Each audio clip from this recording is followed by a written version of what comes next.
네, 만만치 않은 미국 증시의 변동성 속에서 대안을 찾아보겠습니다. 오늘 하나증권 용산 WM센터 김호경 부장님께서 나오셨습니다. 안녕하십니까? 네, 안녕하십니까? 주말 사이에 좀 반가운 뉴욕 증시 강세 소식이 나왔는데 이제 스마트폰, 컴퓨터에 대해서 이제 상호 관세 면제 소식이 굉장히 반갑지 않았습니까? 자, 그래서 반도체에 좀 한 줄기 빛이 되겠다라고 생각을 했는데 오늘 새벽에 나온 또 속보에 따르면 또 혼란이 가중됐습니다. 복잡한 시장 흐름을 좀 체크를 해본다면요? 네, 주말 사이에 이랬다 저랬다 좀 혼란스러웠습니다. 뉴스를 정리하기 좀 어려웠는데요. 그래서 뉴스가 너무 빠릅니다. 보통 차트를 보면서 증시를 설명드리는데 마치 지금은 나스닥이나 S&P가 밈 주식처럼 움직여서 차트를 보고 설명드리는 게 좀 무색한 상황입니다. 관세 이슈만으로 복잡한데 이 채권 시장의 변동이 커지면서 변수가 하나 더 늘어난 상황인데요. 저는 어떻게 보면은 이 복잡합이 극에 달하면 오히려 시장은 단순해진다라고 생각을 합니다. 그래서 지금 금리 상승이 심각해질수록 연준이 최종 대부자로 나서서 이상을 해결하거나 아니면 이 부분을 트럼프 대통령이 나서서 미중 협상을 전개하면서 시장의 리스크를 해소하는 방향으로 가지 않을까라고 생각을 하는데요. 어떻게 보면은 시장 자체가 그냥 이렇게 두게 되면 이 금리로 인해서 상황이 더 걷잡을 수 없고 그리고 트럼프 대통령은 본인이 이제 감당하기 어려운 상황으로 전개될 수 있기 때문에 오히려 시장의 혼란함이 극에 달할수록 그리고 복잡해질수록 어떤 결론은 좀 정해져 있지 않나 생각을 해봅니다. 일단 여러 종잡을 수 없는 관세 정책입니다만 주말 사이에 나온 이 반도체, 스마트폰, 컴퓨터에 대한 상호 관세 면제 소식은 삼성전자, 애플, 엔비디아까지 조금 더 좋은 소식이 아닐까. 그러니까 조금은 지금 혼란스럽기는 하지만 오늘 반도체에 대한 좀 기대감은 있는 편 아닌가라는 목소리가 있는데 어떤가요? 네, 이제 관세 관련해서 이제 유해 그 소식이 먼저 나왔기 때문에 그 뒤에 좀 나오는 뉴스들이 좀 노이즈가 있다 하더라도 일단은 저는 긍정적으로 봐야 할 것 같다고 생각을 합니다. 네. 일단은 지금 이 관세 부과의 가장 핵심은 그냥 상대국의 이제 관세 자체에서 끝나는 것이 아니라 미국 내 기업이 글로벌 공급망을 갖고 있을 경우 이것이 비용이 굉장히 증가하는 부분에 대한 우려가 큰 것인데요. 사실 이제 웨드부시의 댄 아이브스가 경고했던 것처럼 테크에서 전문적인 애널리스트인데 테크 시장, 빅테크 시장이 크게 위축될 수 있다라고 좀 경고를 했습니다. 근데 이런 글로벌 공급망이 해결되는 쪽으로 관세 유예가 정해진다면 이 상황 자체가 불확실성이 상당히 해소가 될 수 있고요. 그리고 한 번 또 유예가 나오게 되면 다른 품목에도 유예가 가능하기 때문에 어떻게 보면은 이제 기업들의 불확실성을 좀 해소하면서 숨통을 트이길 수 있게 하는 방향으로 전개가 되지 않을까 조심스럽게 예측을 해볼 수 있을 것 같습니다. 네, 이제 또 M7의 이익 상향 어느 정도로 이번 해에는 기대해 볼 수 있을까 좀 예상을 해본다면요? 네, M7 같은 경우는 지금 주가가 많이 빠졌습니다. 그래서 지금 과연 어떠한 그 종목으로 접근해야 할지 좀 많이 고민이실 텐데요. 일단은 이제 많이 낙폭이 크고 지수 자체가 바스켓으로 끌어올리는 상황 속에서는 M7이 좀 안정적인 상황이라고 생각을 합니다. 하지만 이제 관세가 부과가 안 되는 것이 아니라 이미 10% 플러스 알파로 부과될 수밖에 없기 때문에 관세 수혜를 받거나 혹은 관세를 회피하는 이런 관세 수혜처, 관세 회피처에 대한 트레이딩이 조금 더 적합할 것 같고요. M7은 지수가 반등하는 국면에서 초기에 우리가 좀 추종하는 쪽으로 전략을 짜는 것이 좋을 것 같습니다. 앞서서 부장님께서 복잡함이 절정에 달하면 오히려 단순함에 좀 접근하자라고 네. 의견을 주셨거든요. 그게 바로 최근에 봐야 되는 이제 국제금리가 아닐까 싶습니다. 관세 복추의 달러 인덱스가 1년 9개월 만에 장중 100 아래로 떨어졌습니다. 거기다가 10년물 미국채 4.6%에 육박하며 트럼프 대통령도 이 국채 시장에 대해서는 강구할 수 없을 것이다라고 보고 있는데요.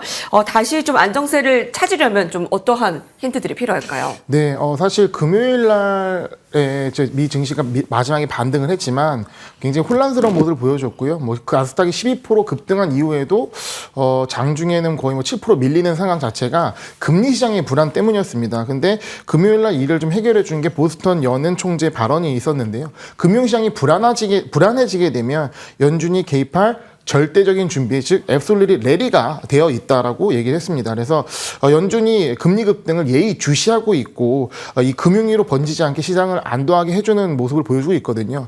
작년에 SVB 사태와 같은 상황이 발생하더라도 이미 연준이 이걸 대응한 충분한 경험이 있고 거기까지 가지 않겠다 하는 부분이 있습니다. 그래서 이때 금리 인하 자체는 5월, 6월, 지금은 5월보다는 6월에 조금 더 방점이 찍혀지고 있지만 금리 인하 이전에 뭔가 상황이 좀 악화되면 지금 채권에 대한 매수자가 없어서 문제가 되기 때문에 연준이 최종 제보자로 나서서 채권을 매수해 준다면 이 부분에 있어서 상당히 좀 해소가 될 수 있다. 시장은 연준을 일단은 버팀목으로 두고 트럼프의 이제 정책 방향이 바뀌기를 기다리고 있다라고 보시면 좋을 것 같습니다.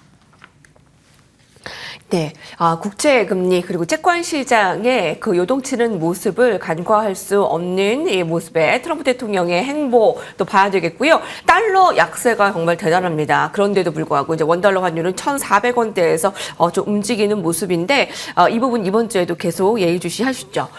트럼프 대통령은 인플레이션이 없다라고 지금 예측하고 있습니다. 하지만 지표를 통해서는 미국의 소비자 심리지수가 4달째 급락하고 인플레 우려가 44년 만에 최고치입니다. 어떻게 올라가고 있는 걸까요? 네, 지난주 물가 데이터를 보게 되면 약간 좀 상이한 측면이 좀 있는데요. 실제 CPI와 PPI는 예상치를 좀 하회했습니다. 그래서 시장에 큰 부담을 주지는 않았는데 시장이 중요하게 생각하는 거는 지금 당장의 물가보다는 관세 부과 이후의 물가 데이터를 더 우려하는 상황이고요.